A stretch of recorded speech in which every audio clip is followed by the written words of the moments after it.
bagaimana memberikan sanksi atau pengawasan terhadap penyiaran broadcast atau frekuensi dalam hal yang menjadi ranah publik, itu sesungguhnya memang ada undang-undang lain. Termasuk di sana berdiri sebuah lembaga independen namanya Komisi Penyiaran Indonesia. Kalau bicara kebudayaan tadi, harusnya semua sektor semua lini merujuk kepada undang-undang yang dimana pengelolaan kebudayaan tadi. Karena kebudayaan ini bukan mengatur tapi memfasilitasi bagaimana orang berperilaku. Contohnya gini, kalau bicara kita dasar hukum kita dalam Pancasila atau sumber hukum Pancasila, termasuk ekonomi pun, contohnya begini misalnya. Coba perilaku kita apakah sudah Pancasilais misalnya? Ini kaitannya ada. Orang kita kalau habis gajian belanja di supermarket, di Hero, di Carrefour, di paling enggak di Alfamart lah. Tapi kalau nggak punya duit ngutang di warung Bang Ali tetangganya, itu udah Pancasilais banget. Iya. Kalau ngutang di warung tetangga, kalau belanja di supermarket itu nggak Pancasilais. Artinya apa? Modal yang kecil tambah hancur karena diutangin. Sementara yang super modalnya dari hulu sampai hilir punya dia, kita terus diperkaya. Ini kan pola pikir dan perilaku yang tidak Pancasilais misalnya. Ini kan soal budaya kan. Ini soal mindset, soal cara berpikir. Nah, kaitannya itu. Nah, kaitannya dengan televisi, tidak usah KPI teriak kalau para pemilik televisi dan penyelenggara penyiaran punya tanggung jawab moral terhadap bahayanya kebudayaan yang salah terhadap masyarakatnya. Itu loh. Misalnya kita tonton, ada di ranah publik, walaupun Trans TV misalnya atau TV One punya seseorang, lembaga usahanya, tapi frekuensi itu ranah publik loh, milik rakyat loh. Yang tidak bisa dengan serta-merta dia menjajah 3 jam hanya karena Keep Smile, 3 jam orang suruh lihat mereka gitu-gituan. Ini kan masalah. Tapi nyatanya berjalan di Indonesia, Mas Saiful. Artinya apa? Kembali, pemerintah kita pemerintah himbauan, bukan perilaku eksekutor. Namanya eksekutif, tadi tidak melakukan eksekutor. Pemerintah tuh punya kekuasaan, gitu loh. Jadi tadi kaitannya undang-undang kebudayaan ini idealnya menjadi rujukan, memfasilitasi, ngasih tahu bahwa alurnya begini loh. Maka dia mengejawantahkan perilaku dari kebijakan televisinya, kebijakan itu berdasarkan ini, gitu. Itu satu. Yang kedua, Bang tadi, cagar budaya itu lebih mengatur kepada kebudayaan yang sifatnya tangible. Karena dia bicara cagar budaya lebih pada benda. Nah, pengelolaan kebudayaan masuknya di intangible diantaranya. Karena tidak mungkin berbenturan. Satu, kita tidak mengenal undang-undang induk pasti. Artinya kalaupun besok lahir undang-undang pengelola kebudayaan, ini yang sulit dirumuskan, dia tetap sejajar sama dan sebangun dengan undang-undang cagar budaya itu sendiri. Dengan undang-undang perfilman sejajar, hanya dia mengatur tentang perfilman, ini mengatur tentang artefak, kemudian cagar budaya, kemudian situs dan sebagainya. Nah, ini di sini diaturnya gitu. Tapi perilaku harusnya ada undang-undang yang memang berbeda, dan saya yakin tidak.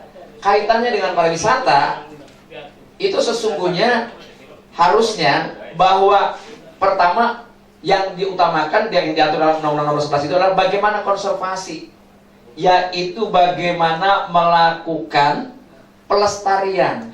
Pelestarian itu adalah pemeliharaan diantaranya pengembangan dan pemanfaatan. Pemanfaatan itu berbagai aspek, baik itu pengetahuan, untuk riset, yang terakhir untuk pemanfaatan secara ekonomi. Begitu. Jadi pasti ada kaitan. Akan tetapi kalau bicara pariwisata menjadi destinasi, dia hanya end usernya. Dia menggunakan bahwa itu adalah sebagai pengguna dari kebudayaan, dari pariwisata adalah diantaranya. Tidak mungkin pariwisata mengumumkan pada publik dunia, datang ke Indonesia, kita punya Majapahit loh. Kalau nggak ada Majapahit dia nggak bisa jualan. Betul kan? Penjualan apaan?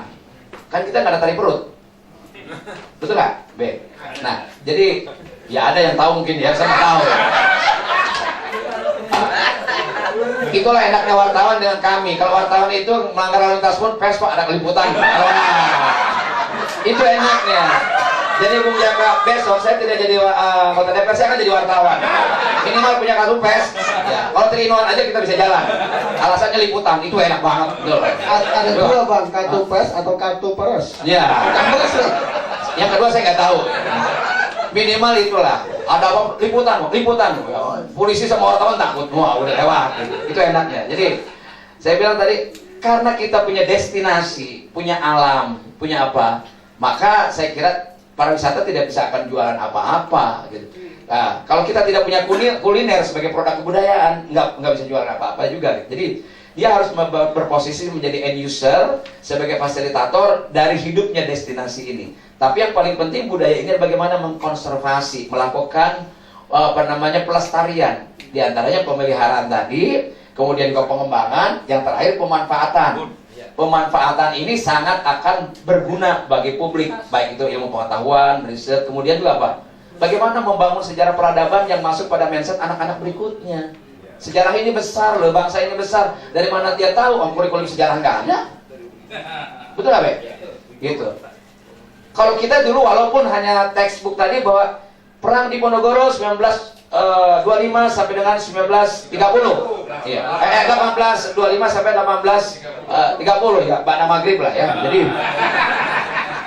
ya kan 1825 kan pada maghrib dong.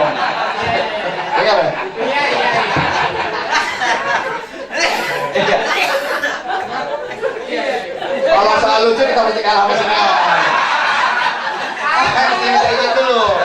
Kalau ini pelawaknya. Iya. Asli, Bagito. Iya. Kalau kita belum melawak dia udah main lenong. Jadi, Bang, kaitannya antara undang-undang ini saya yakin tidak berbenturan, asal yang tadi saya bilang bagaimana undang-undang ini mampu memfasilitasi bukan hanya mengatur. Bagaimana mensinkronisasi dengan undang-undang kebudayaan yang lainnya. Saya kira demikian. Kalau gini kayak kita melihat pelawak yang cerdas. Itu waktu akhir dari bulan Ramadan kan KPI membuat evaluasi bahwa siaran-siaran dakwah Islam itu rata-rata tengik. Cuma itu aja, nggak ada apapun, nggak ada sanksi, nggak ada apa-apa, cuma dibilang tengik. Lah kita udah lama apa namanya itu lihat dia tengik, ya kan? Cara dia menegur jamaah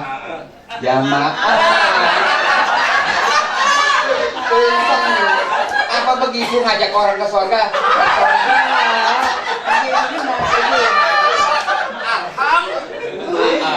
Alhamdulillah. Iya, alhamdulillah. Ya, dipotong kan jadi. Kan nggak boleh. Jadi itu udah dari segi tata bahasa Arab juga nggak benar. Jadi itu kembali kepada KPI, dia punya hak oleh undang-undang penyiaran, ya kan? Ini kejengkelan media cetak ya. Oke, maknanya cagar budaya penting. Ada cagar budaya condet. Itu waktu tidak boleh zaman Bang Ali. Zaman Bang Ali kan dinyatakan cagar budaya condet dan ada perdanya. Tetapi tidak diantisipasi bahwa tanah itu meningkat. Lalu orang kan nggak bisa ditahan di situ terus. Tanahnya dipakai bakal kebun salak, ya kan, yang nggak berapa hasilnya. Akhirnya tidak diurus lagi oleh gubernur-gubernur berikutnya. Nah sekarang sedang terjadi pada daerah Kebon Sirih, kan tidak semuanya kena MNC kan, masih ada rubah-rubah. Saya tanya sama orang-orang Betawi di situ, kita nggak kuat karena NJOP-nya naik terus. Nah sama halnya dengan kebun kacang. Ya, mereka juga nggak kuat karena NJOP-nya makin tinggi, akhirnya terpaksa jual. Lalu bagaimana dengan cagar budaya? Kenapa bisa kalah dengan Singapura? Di mana Singapura itu adalah kampung Melayu, kok bisa dipelihara? Seluruh kampung Melayu, bahkan pasar Melayu Sultan Road, ya kan? Di Bugis Road, Sultan Road, Bugis Road, itu kan turis-turis Indonesia belanja ke sana. Dia lihat lebih murah, taunya di Tenabang lebih murah. Jadi apapun itu, kebijaksanaan itu sampai hari ini Singapura memelihara wajah Melayu, sudut Melayu dari bandaraya Singapura yang internasional. Jakarta nggak ada. Jadi kami orang-orang Betawi ini dibiarkan bertarung dengan pasar.